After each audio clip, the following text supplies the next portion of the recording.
Hari ini Kemenkes tanggal 22 Oktober menyatakan kalau third wave di Indonesia pasti akan terjadi.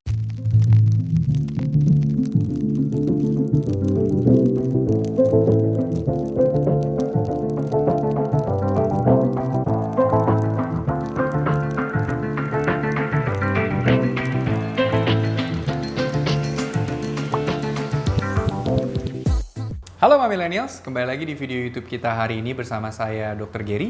Dan hari ini Kemenkes tanggal 22 Oktober menyatakan kalau third wave di Indonesia pasti akan terjadi. Lah kok gitu? Stay tune ya, coba kita bedah sama-sama apakah beneran nih prediksinya Kemenkes akan seperti itu. Jadi kalau kita melihat dari negara-negara di sekitar, seperti di Singapura, itu kasusnya udah naik banget. Lalu di negara Eropa, misalnya seperti di Inggris, itu kasusnya bisa hampir 50.000 atau bahkan mungkin udah terupdate sudah di atas 50.000 per hari. Lalu di Rusia, bahkan yang sampai meninggal itu sampai 1.000 orang lebih per harinya. Dan banyak di negara-negara lain yang kasusnya memang lagi melonjak. Kenapa bisa seperti ini? Karena yang pertama, mereka sudah melonggarkan prokesnya. Kalau misalnya millennials atau papillennials mungkin yang nonton bola di English Premier League ataupun Champions League, itu orang-orang yang nonton pertandingannya itu udah nggak ada yang pakai masker, udah nggak ada jarak 1-2 meter, itu udah satu stadion tuh udah full banget, ya kan? Kalau yang seperti itu ya berarti artinya ya penularan pasti akan jauh lebih mudah, betul dong? Lalu kalau misalnya di negara-negara tersebut, itu kan mereka negara-negara yang pertama banget tuh dapat vaksin. Ya kan, karena kan negaranya itu kayak Inggris, mereka yang membuat AstraZeneca.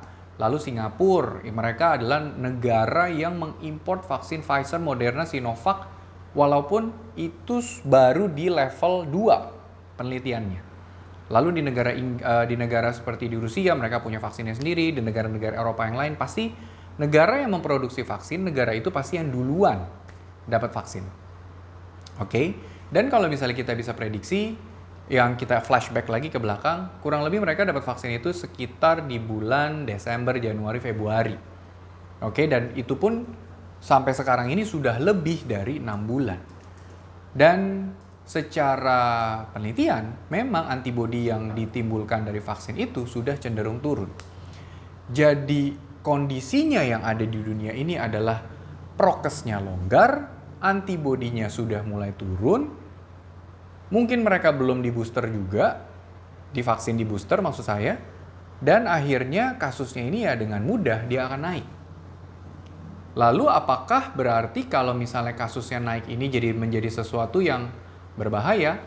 Belum tentu juga, tergantung imunitas yang sudah terbentuk di negara itu seperti apa. Oke? Kita sebentar ngomong di Indonesia dulu coba.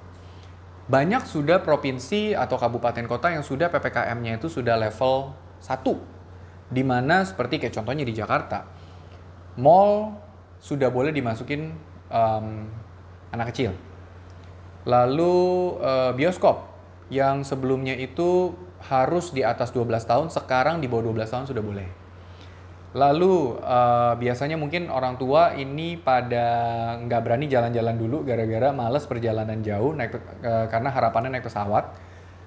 Tapi anak-anak belum bisa naik pesawat. Sekarang anak-anak sudah boleh di bawah 12 tahun naik pesawat asal syaratnya dengan menggunakan PCR. Jadi kalau kondisinya seperti ini, kita semua sudah semakin longgar karena memang mempunyai tujuan yang sama-sama untuk bisa liburan, membangkitkan ekonomi, dan lain sebagainya apapun itu. Intinya adalah ini terjadi pelonggaran prokes. Kalau terjadi pelonggaran, sudah pasti mobilisasi orang itu atau pergerakan manusia itu makin tinggi.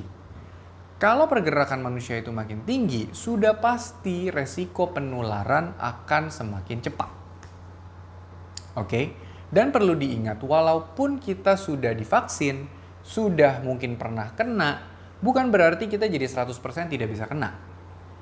Ya, karena vaksin itu tidak bisa melindungi kita 100%. Antibodi yang terbentuk pun kalau misalnya kita sudah pernah kena secara alami, kena COVID gitu ya, sakit, dirawat, sembuh, antibodi itu pun juga tidak bertahan selamanya, dia akan turun. Pada saat antibodi itu turun, maka kita akan lebih rentan, lebih mudah untuk bisa terkena kembali. Bukan berarti kena COVID cuma bisa sekali ya. Saya punya teman ada yang udah pernah kena 2 kali. Saya pernah dengar orang lain pernah kena udah sampai 3-4 kali selama periode ini. Jadi intinya adalah, satu lagi yang saya lupa ngomong. Vaksin itu memang mengurangi kemungkinan kita kena COVID, mengurangi kemungkinan kena yang berat, kemungkinan kita kena masuk rumah sakit ataupun meninggal. Tapi vaksin COVID belum bisa menurunkan penularan. Belum bisa mencegah penularan. Anggaplah saya udah divaksin. Antibodi saya sudah terbentuk. Lalu virus COVID-nya bisa aja ada dimanapun. Lalu masuk ke saluran pernafasan kita. Sayanya nggak ada masalah. Tapi pada saat saya ngomong dengan orang lain yang mungkin tidak satu rumah ataupun satu rumah, lalu saya bisa ataupun batuk ataupun bersin, itu kan droplet ada yang keluar. Lalu ternyata di droplet itu berisi virus COVID yang saya entah dapat dari mana. Kalau saya tidak menggunakan masker atau saya longgar prokesnya. Akhirnya kalau memang ada orang di sekitar kita yang antibodinya sudah turun, ataupun dia punya komorbid, ya sudah pasti mereka akan dengan lebih mudah, lebih rentan tertular. Oke, memang ini banyak banget variabelnya. Memang kita ngomongin ini jadi kemana-mana nih. Tapi semua variabel ini berpengaruh terhadap prediksi.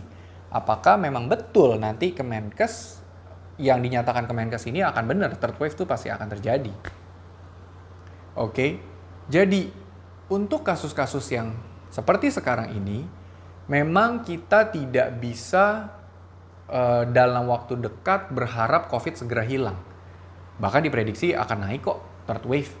Tapi yang saya benar-benar berharap adalah kalaupun sampai terjadi third wave, gelombang ketiga, harapannya sama seperti kayak di Singapura. Kasusnya memang naik, kasusnya mungkin memang tinggi, tapi orang-orang yang masuk ke rumah sakitnya rendah. Orang-orang yang meninggalnya sedikit. Dan kalau memang ada orang-orang yang memang kena dan memang dia butuh rumah sakitnya masih tersedia. Tidak seperti di bulan Juli, Agustus kemarin yang sampai kita gila-gilaan. Orang-orang sampai tidur di teras rumah sakit, sampai pakai ranjang untuk yang emergency, yang untuk tentara ataupun polisi yang lagi perang gitu ya. Saya sungguh-sungguh berharap itu tidak terjadi kembali. Karena itu momen-momen yang paling menyedihkan menurut saya. Karena di mana rumah sakit sudah mau kolaps, tenaga medis juga udah pada mau kolaps. Jadi apa yang bisa kita kerjakan? Yang pasti adalah selalu prokes. Walaupun kita sudah bisa mulai kemana-mana, tapi prokes tidak boleh dikurang-kurangin. Harus selalu pakai masker, harus selalu cuci tangan, menjaga jarak itu sudah pasti. Mungkin kalau misalnya yang kayak mengurangi mobilisasi itu mungkin agak susah ya sekarang kalau misalnya udah bisa jalan-jalan kemana-mana. Tapi seenggak-enggaknya pilihlah tempat-tempat ataupun area-area yang memang lebih aman gitu untuk kita bisa pergi. Oke? Mungkin millennials kalau punya saran ataupun mungkin punya pendapat lain ataupun punya solusi lain nih untuk kondisi seperti ini. Ataupun mungkin ada ide gimana sih caranya untuk bisa mencegah third wave ini untuk tidak terjadi, tolong komen sebanyak-banyaknya ya, kita coba diskusikan sama-sama. Oke, jadi jangan lupa like, subscribe video ini kalau belum, and share sebanyak-banyaknya. And stay safe!